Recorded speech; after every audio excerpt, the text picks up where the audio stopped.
Assalamualaikum warahmatullahi wabarakatuh. Perkenalkan, nama saya Akbari Bastandi, NIM 7 dari Departemen Manajemen. Di sini saya bertugas sendirian karena kelompoknya juga sudah bubar, nggak jelas, nggak tahu kenapa. Jadi langsung saja ke materi.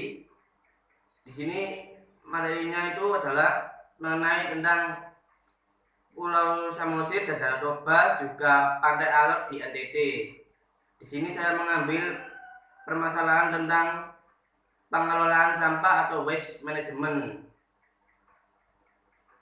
Dan pasti dimanapun tempat wisata itu nggak akan luput dengan yang namanya sebuah sampah, baik di ekowisata atau di wisata lainnya.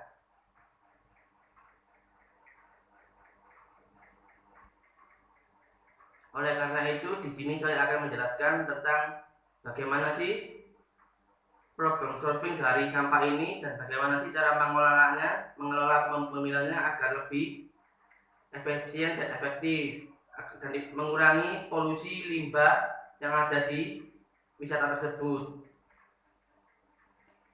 Di sini, di slide berikutnya saya akan menjelaskan tentang sistem pengelolaan sampah, di mana bermula berada di sumber sampah.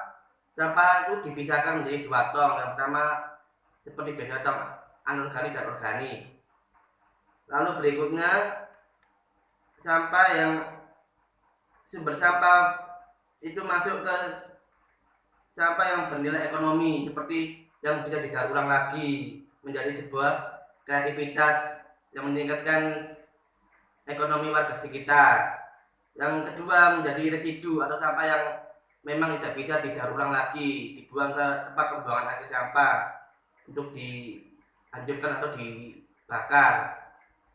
Dan untuk yang bernilai ekonomis nanti akan dikumpulkan di bank sampah, dikelola oleh masyarakat sekitar daerah wisata tersebut atau mengerahkan komunitas-komunitas setempat. Mungkin ini yang terakhir, mungkin akan ada yang namanya pemulung sampah juga pasti akan membantu untuk mengurangi polusi sampah tersebut.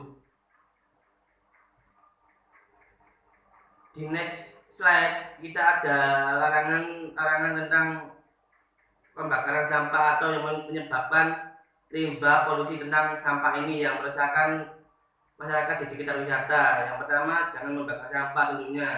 Itu akan mengurangi nilai turis kepada wisata tersebut karena banyak asap juga akan mengganggu banyak orang. Yang pertama, jangan membuang sampah langsung ke badan air atau tanah, karena kebanyakan wisata di Indonesia ini seperti kurang terawat gitu. Banyak wisatawan yang seenaknya membuang sampah seperti di daerah pantai atau danau.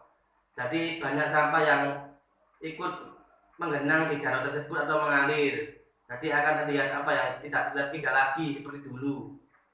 Dan masyarakat itu menjadi risih tentang pemandangan nggak sebagus itu dulu itu. Yang ketiga, jangan menimbun sampah anorganik, plastik, gabus, terdapat macam-macam logam karena akan menimbulkan bau yang menyengat terutama. Terus selanjutnya adalah tentang styrofoam yang sulit untuk diurai di tanah, tentunya membutuhkan waktu yang sangat lama dan akan mencemari lingkungan di sekitar wisata tersebut.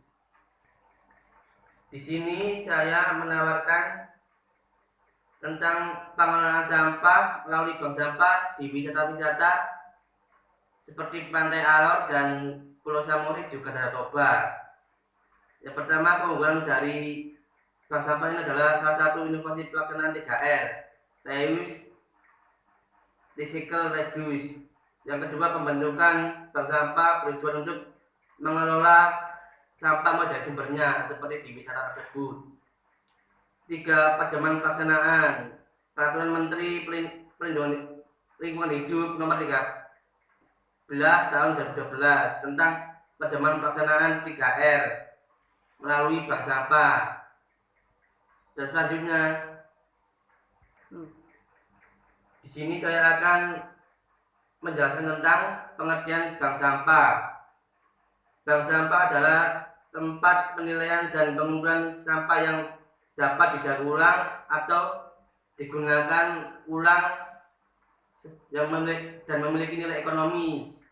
Contoh seperti botol plastik atau plastik kesehatan yang milik SS itu kan bisa dibuat seperti tas atau kerajinan yang lain. Itu memiliki nilai ekonomis untuk warga sekitar di wisata tersebut. Yang pertama tentang 3R, segala aktivitas yang mampu mengurangi segala sesuatu yang dapat menimbulkan sampah. Kegiatan penggunaan kembali sampah yang layak dipakai dan kegiatan pengolahan sampah untuk dijadikan produk lainnya, recycle itu. Next, selanjutnya di slide berikutnya saya akan menjelaskan tujuan dan manfaat pembentukan bank sampah. Yang pertama tujuan agar mengelola sampah yang masih bernilai ekonomis seperti contoh yang sebelumnya. Yang kedua, manfaat dari bank sampah itu sendiri. Yang pertama, mengurangi pencemaran lingkungan terutama di daerah wisata seperti Pantai Alor atau Danau Toba dan juga Pulau Samosir. Yang kedua, mengurangi timbunan sampah atau volume sampah pastinya. Yang ketiga, lingkungan bersih dan sehat. Yang keempat, mendidik masyarakat memiliki sikap tanggung jawab terhadap lingkungan atau sampah yang dihasilkan. Yang kelima, meningkatkan rasa gotong royong, kepedulian sesama atau sosial. Dan yang terakhir, menambah penghasilan anggota. Karena sampah yang sudah diolah kembali itu memiliki nilai ekonomis yang sangat tinggi. Oke, itulah penjelasan singkat dari saya terkait PIKDEX mengenai pengolahan sampah atau waste management. Jika ada salah kata atau salah pengucapan, saya mohon minta maaf sebesar-besarnya dan terima kasih. Wassalamualaikum warahmatullahi wabarakatuh.